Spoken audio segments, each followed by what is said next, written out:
Bonjour à tous! Bienvenue dans ce deuxième épisode où on va parler principalement de l'optimisation des pins, d'une astuce du SEO mais aussi du GEO, puis pourquoi investir du temps sur Pinterest. Donc, dans le dernier épisode, on s'est laissé sur justement comment c'est important de trouver les bons mots-clés puis les utiliser dans nos publications. Mais c'est pas tout, il faut vraiment optimiser ces mots-clés-là dans chaque publication. Fait que c'est vraiment ici qu'entre le SEO. Donc, premièrement, le titre de votre pin doit contenir vos mots-clés principaux, mais l'idéal, c'est vraiment qu'un titre soit entre 40 et 100 caractères, donc il ne faut pas abuser non plus. Oui, exactement. Puis ensuite de ça, va venir la description qui doit être vraiment détaillée, elle doit être naturelle, elle doit intégrer les mots-clés principaux, mais aussi les mots-clés secondaires. Puis, elle va répondre à l'intention de recherche des utilisateurs. Puis, en fait, plus c'est précis, plus Pinterest va comprendre le contenu aussi. Donc, c'est encore mieux. Par la suite, il ne faut pas oublier le texte alternatif, qui est souvent négligé, en fait. Mais pourtant, il est tellement important pour l'accessibilité parce qu'il décrit précisément l'image aux personnes qui vont utiliser un lecteur d'écran. Donc, c'est vraiment la description extrêmement précise là, de ce qu'on voit. Puis, en plus, ça va aider Pinterest à mieux comprendre le contenu visuel. Donc, c'est merveilleux. Oui, exactement. Puis il y a aussi un autre élément essentiel, c'est vraiment d'ajouter le lien vers le site web ou la page spécifique qui correspond justement au contenu de votre pin. Donc, ça va sur le site web, puis tu peux faire directement l'achat du vêtement, par exemple, ou de la casserole, peu importe ce que tu vends. L'appel à l'action. Exact, l'appel à l'action. Oui, parce qu'au final, le but, c'est vraiment de générer du trafic là, pour l'appel à l'action, comme on vient de mentionner. Oui, c'est ça. Fait que finalement, on peut ajouter quelques hashtags aussi sur notre publication, généralement entre 3 et 5, vraiment pour maximiser la découvrabilité du contenu. Exactement. Ouais. Il existe aussi une technique qui fonctionne très bien, dans le fond, c'est de mettre du texte directement sur l'image. Oui, exactement. Bien, si ce texte contient en plus les mots-clés principaux, bien, ça va encore plus augmenter les chances que le contenu soit compris rapidement, autant pour les utilisateurs que pour l'algorithme. On parle beaucoup de SEO, mais aujourd'hui, il y a un nouveau terme qui a fait apparition, c'est le GEO.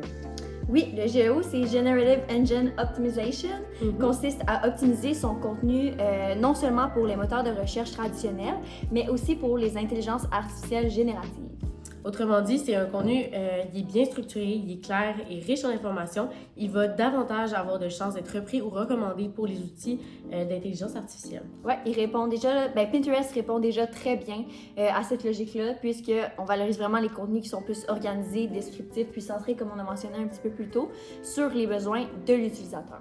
Concrètement, dans le fond, quand les gens vont faire des recherches sur les intelligences artificielles, si notre contenu a été très bien détaillé, bien, les intelligences artificielles, ils vont donner notre contenu comme source un peu là, à leurs réponses ou à leurs exemples d'inspiration. Maintenant qu'on utilise vraiment beaucoup l'intelligence artificielle pour faire nos recherches, autant sur Google, on va plus aller rechercher un ChatGPT que sur Google directement. Exact. Donc le GEO, c'est pour ça qu'il faut vraiment le mettre beaucoup de l'avant. Oui, le SEO, mais c'est quand même une nouvelle façon d'optimiser les recherches. À ce moment-là, pourquoi une entreprise devrait passer beaucoup de temps sur Pinterest plutôt que sur une autre plateforme, par exemple Instagram, qu'on sait déjà que ça fonctionne puis que tout le monde utilise? Ouais, c'est une bonne question. C'est vraiment parce que le retour sur investissement il est très intéressant. Fait qu'une seule publication, comme on a dit dans l'autre, dans notre introduction, ça peut vraiment attirer des visiteurs pendant plusieurs mois sans nécessiter de budget publicitaire supplémentaire ou important. Oui, puis si je ne me trompe pas, les utilisateurs Pinterest sont souvent très proches de l'étape d'achat. Oui, en effet, là, les données montrent qu'environ 83% des utilisateurs de Pinterest ont déjà effectué un achat après avoir vu du contenu provenant d'une marque sur Pinterest. Et ça démontre que Pinterest, c'est pas nécessairement une plateforme uniquement d'inspiration, mais c'est aussi un véritable moteur de recherche, de découverte de produits et de services. Oui, exact. Donc, en résumé, Pinterest, c'est bien plus qu'un simple réseau social. C'est vraiment un moteur de recherche qui peut jouer un rôle important dans une stratégie SEO et aussi GEO.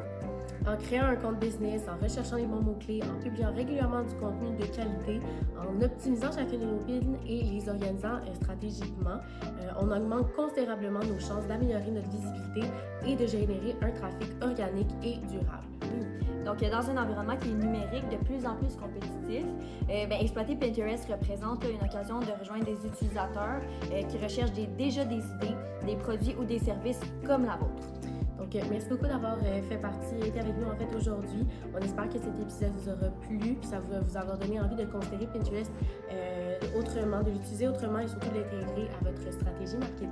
Oui, si vous avez aimé cet épisode, n'hésitez pas à nous suivre sur les réseaux sociaux et à partager le podcast. Merci beaucoup. Merci, à bientôt. À bientôt.